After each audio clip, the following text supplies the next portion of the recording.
Hello, everyone. I'm Tanya Rivero. Welcome back to CBSN. Texas is moving closer to becoming the largest state in the country to restrict voting after former President Trump's defeat in the 2020 election.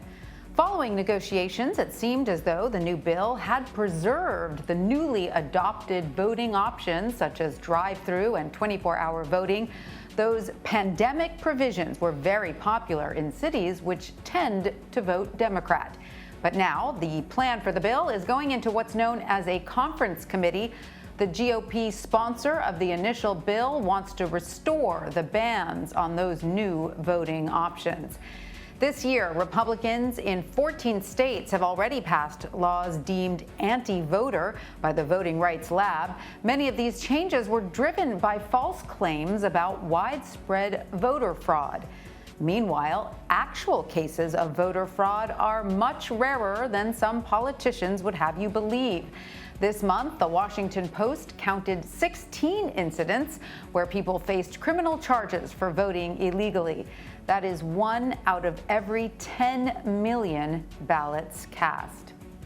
Matt Masterson joins me now. He formerly led election security for the federal government's Cybersecurity and Infrastructure Security Agency. He's now a fellow at Stanford's Internet Observatory.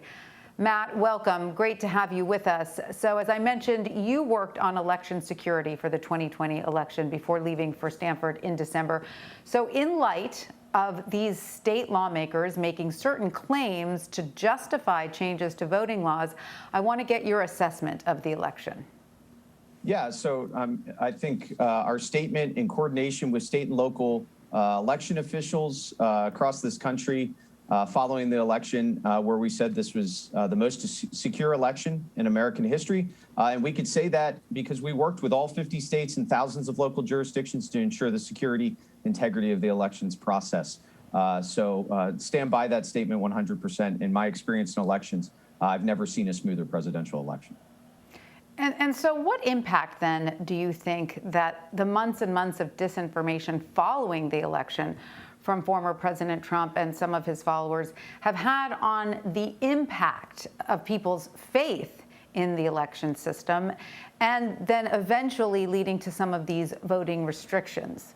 What impact do you think that is having? Yeah, it's a question that unfortunately we may be seeing the consequences of for years to come. What we've seen both before the election and afterwards is the largest dis and misinformation campaign against our democracy that our country's seen. And we're going to have to come to terms with the impact on not just voter confidence, but voter trust in our democracy, the erosion of our democratic institutions for months, if not years. And it's something we need to combat as a society, both locally and nationally, as we look at the challenges facing our democracy, not just in 2022, but local elections being run across the country right now. And what I can tell you is that my election official colleagues across this country are facing vitriol, threats, death threats, even in jurisdictions that weren't close because of this language. And it's disgusting and vile what they've had to go through. It's just unacceptable in a democracy, and that's what is actually so frightening, is that a democracy is very fragile. And one of the things that makes it run is the fact that we believe that it's free and fair and that the results are accurate and that the loser concedes, right? It's a democracy. It means there's going to be an election down the road. And if you lost this one, you just have to work harder to win those votes for the next one, right? That's the way a healthy democracy is run. And now there seems to be this cog in the system in the form of misinformation. What would you suggest needs to be done to fix the issue of people losing faith in the outcome of elections? Yeah, and it's a fantastic question. It's the challenge that faces us moving forward. And specifically, it faces the state and local officials who didn't ask for this. Again, they ran an incredible election in 2020, and now they're having to deal with the repercussions of this massive mis and disinformation campaign. Three things moving forward.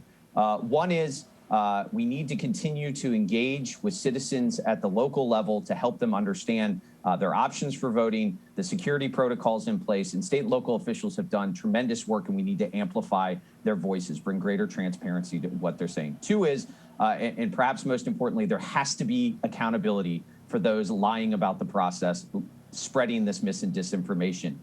They need to lose elections. They need to be called out. They need to be exposed for pushing these lies. If there isn't accountability, what it signals is that this playbook can and should be used again because there were no repercussions in doing this. And we'll see it used in perhaps in more sophisticated ways.